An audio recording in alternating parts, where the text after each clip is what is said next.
Hi, welcome to Infusion Health, the podcast. I'm comedian Chris Patrick, a.k.a. Self-Proclaimed Power Man, and I'm here with my co-host and significant other, H. Hey, guys. Now, today we have an interesting show. We got, his name is Karl Backstrand, and he's written over 27 books, most of them children's books, but his latest book, Abundance Past, he's written about how to make same-sex relationships work. Now, I'm not... Well, we'll get into it. We'll get into it. We'll get into it. But I think it's kind of the same thing on how to make any relationship work.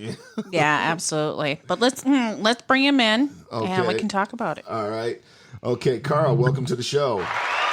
Hey, thanks, Chris and Ray. Thanks for having me. Absolutely. So you've written 27 books, mostly children's books, from what I understand. What kind of subjects do you deal with in children's books? Oh, I have bilingual Spanish-English books with pronunciation guide. I have STEM books for kids. I have short stories, career books. So quite a mix.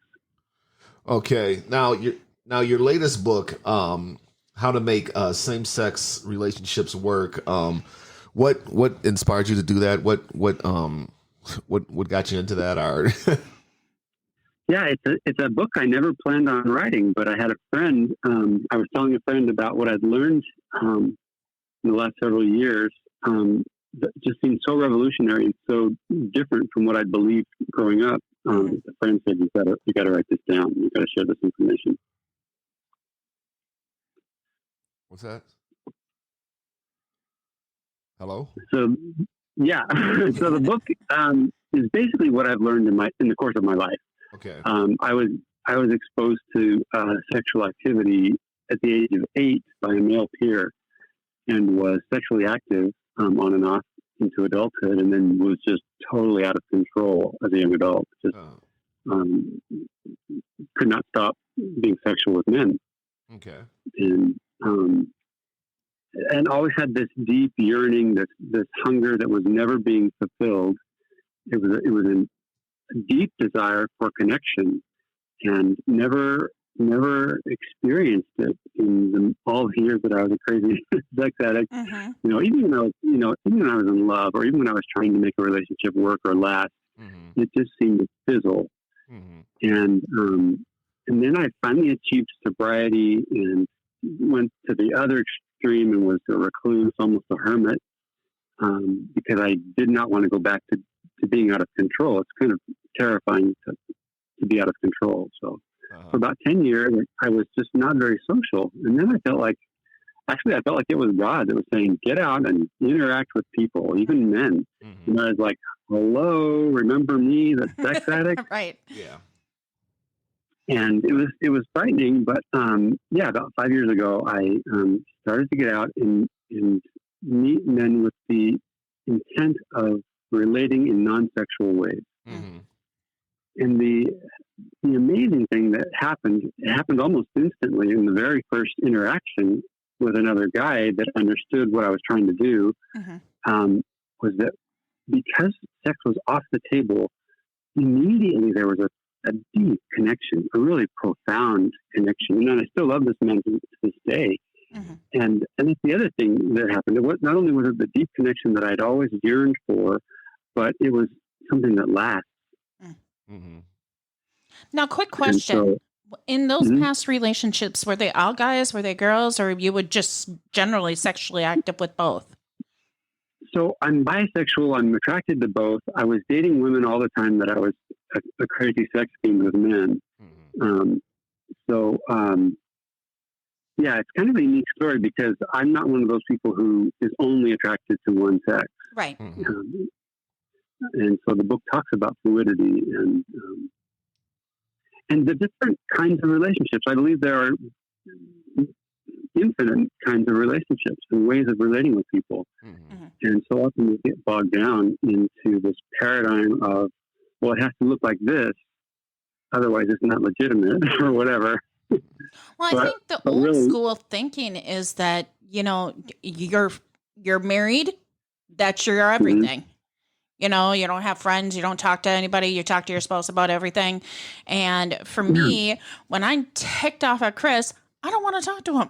I'm calling my girlfriends and saying, look at what this man did, and I'm about to go on a trip with one of my girlfriends. Yeah, and see, I think women get this a lot better than men do. Women understand the need for girlfriends. But guys, guys get into a relationship and they think, okay, this partner is my world now and I can't have any other social interaction, and that's totally unhealthy. Yeah, well, like with our relationship, one of the things about me is I wasn't I didn't have a lot of girlfriends growing up, I was kind of a stocky kid and all that. It hadn't worked out. But then when I got into shape, I found out women started looking at me different. But my thing is too, basically what I'm trying to get at is I had a lot of alone time, by myself, and being able to do things by yourself, go to movies by yourself, go to concerts by yourself. I remember one time I went and saw a Bruce Springsteen concert. My friends were like, "You're going to a concert by yourself?" I'm like, "Yeah, well, nobody of my friends likes Bruce, so I'm going by myself. I'm going to see the show." But there are times too with Rachel where it's just like, I just want to be by myself right now, You recently went to a Kiss concert by yourself because I had no interest in it. Well, that was a few years ago. Yeah. But yeah. Well, I think that's totally healthy. I think a lot of people never get to a place where they're comfortable by themselves. Yeah. So it's good that you have that experience. Yeah, and that's my thing too. Like within your book, how to make same-sex relations. I used to work out at this club, and there was a guy there, an Asian guy there, and we were talking about different music he likes, and he likes certain Janet Jackson, Madonna, and all this. And I said, "Oh, I came in. What'd you do this weekend?" And he went to this club, which is a gay club here in Minneapolis, and he's like, "I got to tell you something. I think I know what you're trying to say." He goes, "What?" I go, "You're gay." He's like, "Well, how'd you know?" I go, "Well, you tattooed Madonna on your arm." But in talking to him and talking to him about his relationships, I was just like, man, they want the same thing we want. You want somebody you can be with. You want somebody, you want your soulmate. You want somebody you can, and it's kind of the same thing with straight or gay relationships, I think. But correct me if I'm wrong. Well, yeah, I think all relationships are different. For example, like a parent-child relationship is different from a friendship, or different from a sibling relationship, or a partner relationship. So there are lots of different kinds of relationships in relating, and sometimes we get confused, and we get confused about how to best relate. And that's where I was for years and years. Is that I thought that a relationship with a guy would look a certain way, and then I found it's actually better if I try it another way. Mm-hmm. And then on top of that, I talked about this first guy that I connected with, had this deep bond with. It happened with the second guy that I connected with. And then a few weeks later, a third guy. And so I went to a friend and I said, I think I'm a freak because I'm in love with three guys. Mm-hmm. And my friend said, "You're not a freak." He said, "Listen, do you get jealous when they hold someone else's hand or hug someone?" I said, "No." He says, "You have learned how the male heart works towards men. And men love men, plural." Mm-hmm. And that was just a huge bomb in my brain. It's like, oh my gosh, I'm not a freak. This is just how men love each other. Mm-hmm. Mm-hmm. And even straight guys that I've talked to, if they're honest, will acknowledge, they love their wife or their girlfriend just madly, but they also love their buddies in a especially deep and poignant way. Mm-hmm. Well, I understand, deep friendship,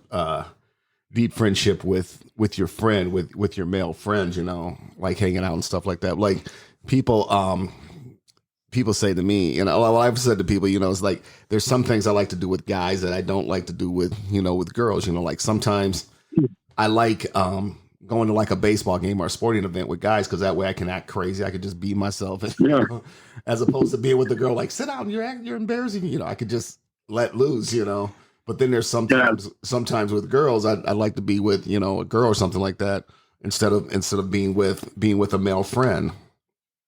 Yeah, because there's different energies, all these different relationships and different kinds of relating all contribute to our health. Mm-hmm. And I may eventually, move in with a guy, but it'll have to be someone who understands that he's not going to be my world. Right. Mm-hmm. And how do you have that conversation with somebody else saying, you know what, I love you, but don't get jealous? Yeah. The way I talk about it with other gay men is that we are conditioned while we're growing up to expect our relationship to look a certain way, the partner relationship at least. And we actually are programmed to hurt ourselves if our partner looks at someone else.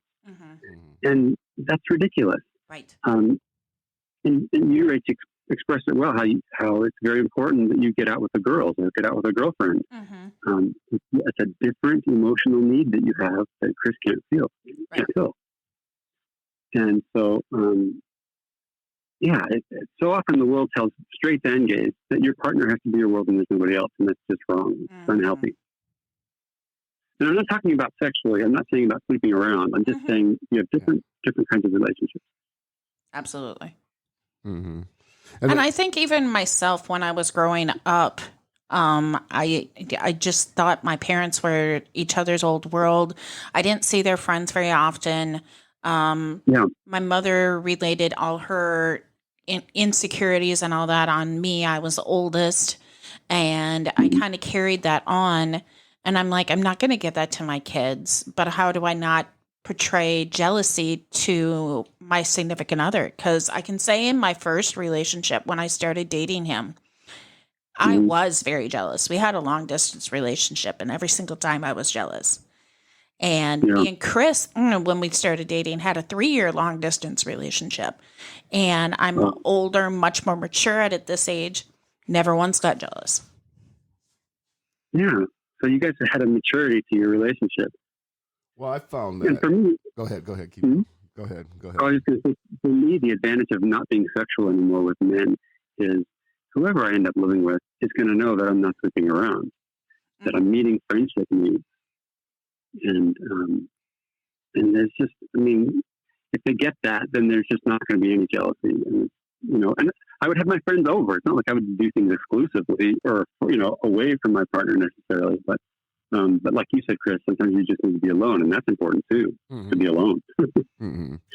Well, that's the thing too. When me and Rachel first started dating, I've seen with a lot of my other friends, where they call this love, where they're like, who are you looking at, and this is with men and women, who are you looking at? Who are you talking to? I need to log into I need your login password to your email. I need your login password to your Facebook or your social media TikTok account. Wow. Yeah. I need all that. It's like, well, what do you need that for? Well, if you're not cheating on me, then you have nothing to hide. It's like, well, that's my own personal business. You can't get in that. And I told Rachel when we started dating, I said, if you find another guy you want to be with that treats you better than I, go with him. Go with him. But that's going to cost a relationship with me. If you care about the relationship, you won't play around, and that's kind of our understanding. And we haven't cheated on each other. Awesome. Yeah. A lot of people in my situation, often guys will mistake sexual euphoria for love. And because the nature of sexual euphoria is temporary, you're almost guaranteeing that you're going to fall out of love very soon. Yeah. And that's why so often gay guys are just going from boyfriend to boyfriend to boyfriend. But this is just like this treasure that I found. By taking sex off the table, I found this deeper union in the reaching of someone. And it doesn't fade away like sexual euphoria does. Well, that's the thing too, because like I said, I see with friends where they want the login to your Facebook, they want your password and all that, and they want to know who's this guy you're talking to, who's this guy you're having lunch with. Well, that's a colleague I work with, and it's like, well, man, I really love this girl. I'm like, dude, that's not love, that's control. You're trying to control her. You can't control her like that. Following her around and checking everything she's doing and being that's not love. that's like obsession, Yeah, that's a red flag to run away from that person. Actually, funny thing with me and Chris, he leaves his Facebook open like on our computer all the time. I could care less who's on it. And lately he's been putting posts on Facebook and I haven't been paying any attention to Facebook. And he's like, you didn't see my post that I put up like a week ago? I'm like, Okay, because it's basically food posts stuff I cooked. Right. But some women would get jealous. Oh my God, who did you take that picture by the Ferris wheel with? And you'd be like, chill out. It was my cousin. Yeah. Well, that's another paradox. On the surface, it looks like love when someone is always looking at what you're doing, but really, a mature love is like, oh yeah, I'm sorry I missed that. Yeah. I'm not obsessed with you. Well, like a lot of people, like when I talk to guys about meeting women and stuff like that, it's like, first of all, you got to put the jealousy thing aside. You can't, like I said, you can't be looking at her phone and going through her phone and finding what male friends she has on her Facebook or social media, and vice versa. Yeah, and vice versa. You can't be doing that, because you're being obsessed, and when you're being obsessed, you're basically smothering her. And some guys are like that, Following, she's at the club with her girlfriends. They come in the club. Come on, you got to go home. And so it's like that's control. Yeah. There's a difference between love and control. Yeah. What's that quote? If you love something, set it free. If it comes back to you, great. If it doesn't, it was never yours in the first place. It was never yours to begin with.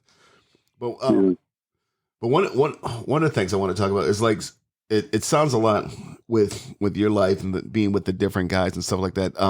There was one famous guy, and he kind of went through the same thing, and I think that's what ended up killing him in the end was Robert Reed. Now, if you don't know who Robert, I do.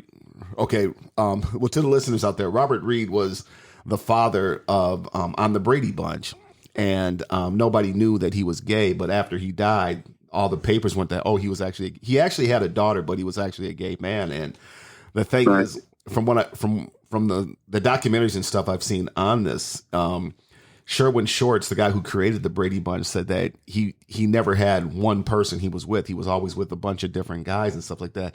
Yeah. And well, correct me if I'm wrong. Was he just not? Was there something with him that he just couldn't find the right person? Was he searching for the right person? Was he, Yeah, he's like an archetype of the typical gay guy. I mean, I know there are gays that aren't this way, but so many are where it's like me, they want the deep connection and they don't experience it in the normal way, the quote unquote normal way of relating between gay men. And so they move on to the next one and move on to the next one. Because like I said, the nature of sexual euphoria is temporary. Mm-hmm. It just fades. Mm-hmm. And so if you think that's love, you're always going to be looking for that. Right. You're always going to be trying to find a new fix, a new source of that. Mm-hmm. Well, correct me if I'm wrong. I mean, when we're born, we start learning how relationships work from our own parents first. Then we look outside. And then we, when we have parents that are toxic, we're not learning the healthy relationship. When we have parents that are not healthy single, there's healthy single and there's non-healthy single. And when we learn that from our parents, that's our first interaction of how relationships work. Yeah. Yeah, and there's a lot of us that I took 50 years to figure out who I am, what I want, and how to get it. Mm-hmm. And so I think that's part of life is just figuring out who we are and how to relate in the optimal way. Well, that's interesting you say that because I've had male friends where it's like they're with one girl and then they break up and then 2 weeks later it's like, oh, who's that? Oh, that's my girlfriend so and so. Then you see them, they break up with that girl. Who's that? Oh, that's my girlfriend. It's like, it's kind of like we have some guys and some women have this thing where I got to have a boyfriend, I got to have a girlfriend, and they keep getting it's like, and sometimes I've even said that where, you know what, you need to take some time alone and figure out who you are, what you want. Even if you got to write it down, figure out who you are, what you want, and then go accordingly, I think you're so right on that, Chris, because I think in between, especially really long relationships, you're adjusting yourself in that. So you need to spend time alone to readjust yourself and find out what you really like. Yeah. Yeah. The kind of person who can't stand to be alone always has to have someone with them. Yeah. Is putting off the development that we all need. Yeah. Yeah, and that's the thing too, is because it's like, some girls like, I gotta have a boyfriend, or I gotta have a girlfriend, or I gotta have a boyfriend, I gotta have a girlfriend. It's like, well, what exactly I are have you to have looking somebody for? on my side. What exactly are you looking Yes. for? And then we go to another way where, this girl slashed the tires on my car. This girl broke the windows on my car. This girl set my house on fire. It's like, well, maybe you need to look at some of the girls you're attracting, And take some time to heal yourself from all that. Yeah. If you're relying on someone else to give you worth, it doesn't mean anything, because alone you need to have worth in yourself. Mm-hmm. But what does that come from? Where a guy or girl are looking for that other person to give them that self-worth? Is that from growing up? Is that from? Yeah, it could be a lot of different things. If they were made to feel like they were of no use or value in the home, and then they find someone who seems to value them, and then that feels great, but that's not really the source. That other person isn't really the source of their value. Mm-hmm. They need to be able to see that themselves. Mm-hmm. Yeah. Mm-hmm. And when so what would you suggest for somebody like that to take some time to themselves, or trying to figure out themselves, professional help, or? All of the above. Yeah, really. I mean, and maybe go on a break from being in relationships. If you're a serial dater, maybe go on a break. And it can be terribly awkward and lonely at first, but you need that alone time to figure out who you are, to understand that you do have worth regardless of anyone else on the planet. Mm-hmm. Mm-hmm. Well, what about, we haven't talked about this. What about people who, and I'm not talking people that are asexual. I'm talking to people who are straight and who are gay, who just like, I'm just not dating anybody right now. I'm focusing on this. I'm working on my career. I'm just not trying to have a relationship right now. What about those people? I think that's healthy. Yeah. Yeah, I think that's good, unless that's your pattern for like 30 years, then you're avoiding something. Yeah. Yep, absolutely. So you've written 26 other books besides this one. Were you always into school? Were you always like, yes, this is what I want to do. This is my path? Yeah, it's funny. As a kid, I didn't like to read or write.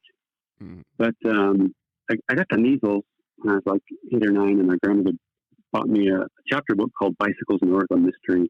And I was totally transported. And I was like, okay, books can be fun. So then I was like, textbooks boring, Mm-hmm. But yeah, in college, I took journalism for my undergraduate degree because it was short, not because I wanted to be a reporter. But then I really loved learning how to write. Mm-hmm. And then I started getting bombarded with story ideas. And yeah, ever since, I just have a stack of story ideas I'll never even get to, because there's so many. That's kind of like Prince how he was, though, having bolts and bolts of music that he wrote. Oh, yeah. Yeah. I talk to other writers, and when they talk about writer's block, I just can't identify it. I've never been in a place where I don't have anything to write. That's truly a blessing. Well, that was one of the things I saw a documentary on Woody Allen, and one of the ways that he does is, like, once he completes a movie, he's already at the typewriter writing another one. He just keeps moving like that. Yeah, some of us, it's a blessing and a curse, because you're like hounded by it. Like, the ideas will jump me, they'll attack me, ambush me. Mm-hmm. But it's nice. It's nice to have a purpose. Yeah. Well, like, I'm not a writer, but when I was doing stand up, sometimes I couldn't think of anything funny, and I went through those times of blocks. And what I found out is that just if I see something kind of remotely funny, write it down, and then I just had to focus my mind on other things, watching TV, going out and playing golf, and then all of a sudden I'd get these writing spurts where I start writing this down. I started writing this down. And I learned that to take advantage of these spurts, because when you get all these ideas coming up, boom, boom, boom, when you do get writer's block, you can always go back to this and go, okay, well, hey, if I change this and change this, could I work it like this and work it like that? Yep. I'm just like you. I'm constantly writing things down. the things that inspire me. Yeah. Because that was one of the things with the Rach, because she's like, you got a pen here. And she goes, you always have a pen. I said, yeah, it's from it's from my comedy days, because in case you see something funny, you can write it down, Yeah, I think that makes you a very productive person. I would guess you're a productive person. I try to be. Oh, yeah. I'm telling you, Karl, this is a rare occurrence that I can actually nail him down for it. Yeah. That's me. I'm always walking around with a pencil or a pen. Yeah, I always have a pen on me, just because I was like, because like I said, back in the comedy days, you see something funny, or you see a line, or say, well, hey, that would be funny. Let me write this down. Yeah, in fact, last night I was digging through his pockets. He's like, what are you doing to me? I'm like, I know you have a pen. Yep. That's funny.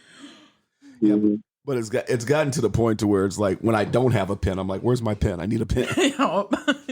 Yeah.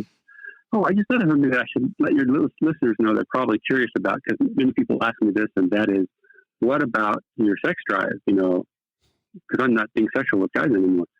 And it's amazing. I think my libido is like 99% emotional, because I've found that when my emotional needs are met, that my libido is very calm. That actually it's not like there's no, it's not, that actually yeah, makes sense. Like, because a lot of people that are sexually active are just trying to find that human connection. And if you have it verbally, then you might not need it as much sexually.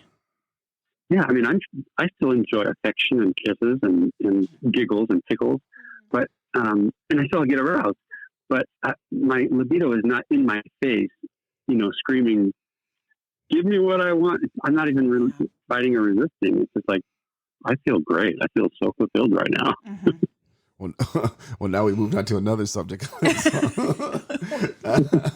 I'm not quite like that. There's a part of me that when we and Rach are intimate, it's just like I just want to basically just go into that reality. I don't want to come out of that reality. I just want to be in that reality. Sure. Like, well, here, stop this. Well, wait this.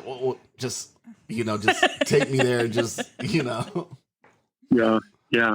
Well, that's the thing. I think you two really do enjoy that. I never experienced that with a guy, and but I do experience it now. It's just in a different way.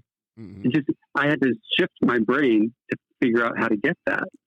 And the lovely thing is that because it's not as temporary as sexual euphoria, just the bliss and euphoria of being connected deeply with someone, it lasts. It just lasts and lasts.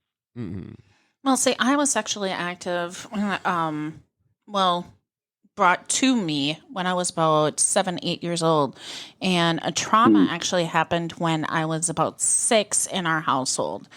And, before Chris, all the relationships that I had were sexual. It was wham, bam, and where's the connection? And with me and Chris, we enjoy our time in the bedroom, and we have long sessions in the bedroom, but we already have that connection outside the bedroom, so we only have to zone in on the bedroom time.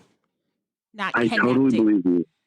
Yeah, I think that makes perfect sense. And I think a lot of straight couples at least would acknowledge that the best part of their relationship is just their being united, not necessarily the sexual orgasms, which they still enjoy, but that they're united in so many ways. Well, see, like a friend of mine, a really good friend of mine, he, when we were going out and we were hanging out back in the day, he was with one girl, being intimate with one girl, then being intimate with another girl, but then after the intimacy, he was like, just basically throwing them away at the wayside. And it took me a few years to figure out, it's like, you're a hunter, you're kind of like a hunter, a fisherman, you catch and release. And it's not the thing of being with somebody for you. It's the thing of, you just want to get them, be intimate with them, then throw them away. You're more in for the hunt. You're not in it for a relationship Yeah. Well, sex feels good, and it's really easy to believe that that's the ultimate. But I think people who are in a mature relationship for a certain period of time find that there's a deeper union in something. It's not that they're going to throw sex away, but that their union is the really fulfilling thing about it. And I have to be said, I have to throw the girls under the bus too. And men are not just the only ones that are the hunters out there. Oh yeah. Oh yeah. So there are definitely women out there that are hunting just as well. Oh yeah. Yeah. You got their phone numbers? No. Thanks. Leaving me tomorrow, packing your bags tonight. I'm kidding. Well, Karl, this has been an interesting conversation. If somebody do you got a website if somebody wants to find your books or whatever? Sure. Probably the easiest way to find my books is Google Karl Backstrand, Karl with a K, Beckstrand. I'm on Amazon and Walmart. Okay, and then Rachel will have that in the show notes. Show notes. Yep, he will text it to me. I'll throw it in the show notes. Okay, and Karl, thanks a lot for calling. Thanks a lot for being on the show. This was definitely interesting. And thanks for having me. And like I said to people, this what I found out is that gay love and straight love, it's kind of one and the same, and kind of people are looking for the same thing. They're looking for that connection. They're looking for that person they care about. They're looking for that soulmate, and that's within both. And everybody needs love. Grab Karl's book; he'll give you some information. Yeah, because trust me, there's. Well, don't be surprised if it happens a different way than you expect. Yeah. Well, as John Lennon said to Brian Epstein, there's enough hate in the world, so. Mm-hmm. And I'll let Rach close us out. All right, you guys, we've come to an end. I am appreciating all these listeners being patient with us. You guys are enough all by yourself, but if you want to go find that one, find it in the healthiest way you can. Have a great one. Take it easy.